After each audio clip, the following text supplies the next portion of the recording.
Olá, aqui é do canal Verdadeira Palavra de Deus e hoje o assunto é sobre casamento, divórcio. Uma coisa muito polêmica. Se tu já está assistindo esse vídeo, já começa a dar teu like. Vou dar alguns segundos para você se inscrever no canal. Já deixar o seu comentário, o que você acha sobre casamento. Se pode casar pela segunda vez, que se pode divorciar. Já vai deixando seu like, vai se inscrevendo no canal. Vai comentando. E antes de começar, eu já quero trazer um versículo sobre casamento, que fica em Provérbios 18:22. Quem encontra a esposa encontra algo excelente e recebeu uma bênção do Senhor. Solte a vinheta aí.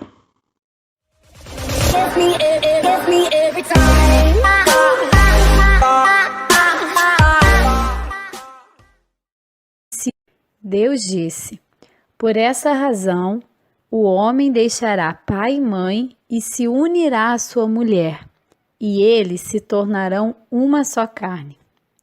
E Jesus completou: portanto, o que Deus uniu, ninguém o separe. Mas por que o divórcio tem sido uma prática constante em nossas igrejas? Por que o adultério tem sido a desculpa para a aceitação de um segundo casamento, se em nenhum lugar da Bíblia há um texto que aprove o segundo casamento? Mateus 19:9 tem sido utilizado para justificar o segundo casamento por um erro de interpretação. Jesus disse que todo aquele que se divorciar de sua mulher, exceto por prostituição, e se casar com outra mulher, estará cometendo adultério.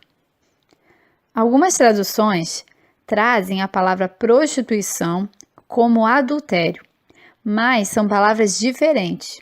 No mesmo versículo, Jesus usa porneia, do grego, quando diz exceto por prostituição, e moicheia, também do grego, quando diz estará cometendo adultério.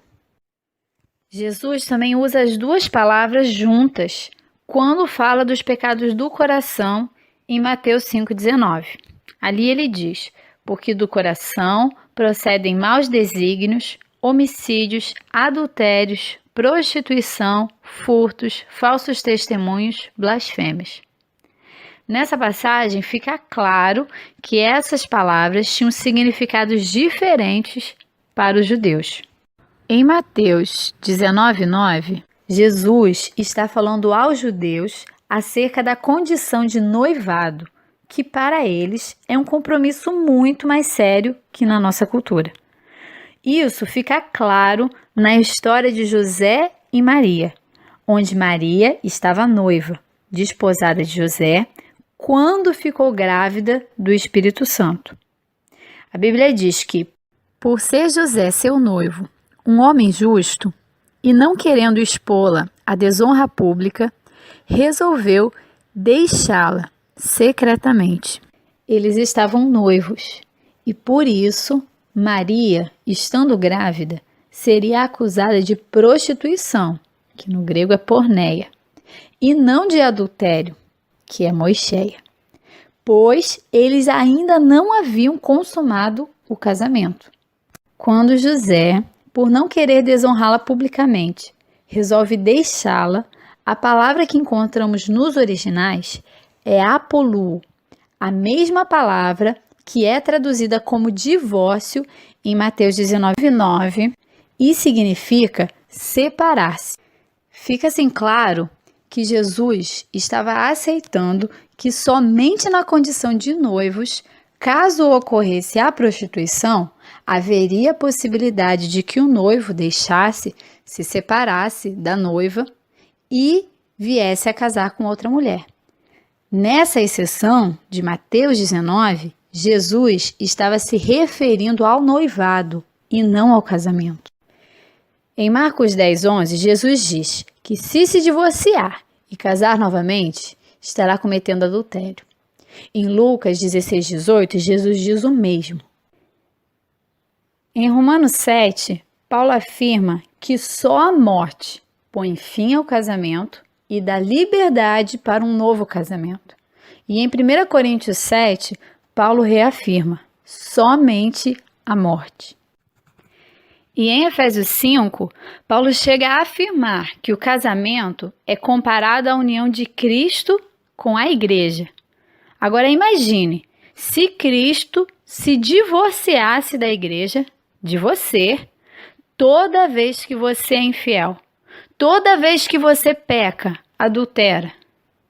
Não, ele não se divorcia, ele perdoa. É muito simples. Vamos pensar juntos. Por que, com um só versículo, Jesus contradiria toda a Bíblia?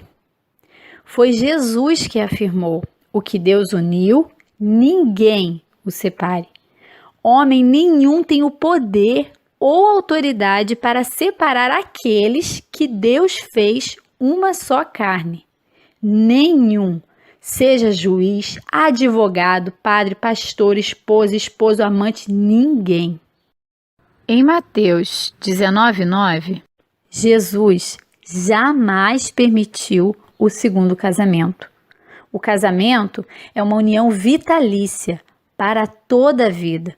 O casamento não se desfaz com o adultério, não se desfaz com o divórcio, somente com a morte. Pois eu odeio o divórcio, diz o Senhor, o Deus de Israel. Se você está pensando em se divorciar, ou se já se divorciou, pode até querer se justificar dizendo que se casou, ou mesmo se divorciou, no tempo da ignorância. Mas Paulo é absolutamente claro quando afirma: aos casados, ordeno, não eu, mas o Senhor, que a mulher não se separe do marido. Se, porém, ela vier a separar-se, que não se case, ou que se reconcilie com seu marido, e que o marido não se aparte de sua mulher. Quando um casal ímpio, que não conhece a Deus, se casa, ainda assim, Deus é testemunha, como foi dito através do profeta Malaquias, porque o Senhor foi testemunha da aliança entre ti e a mulher da tua mocidade, com a qual tu foste desleal, sendo ela a tua companheira e a mulher da tua aliança.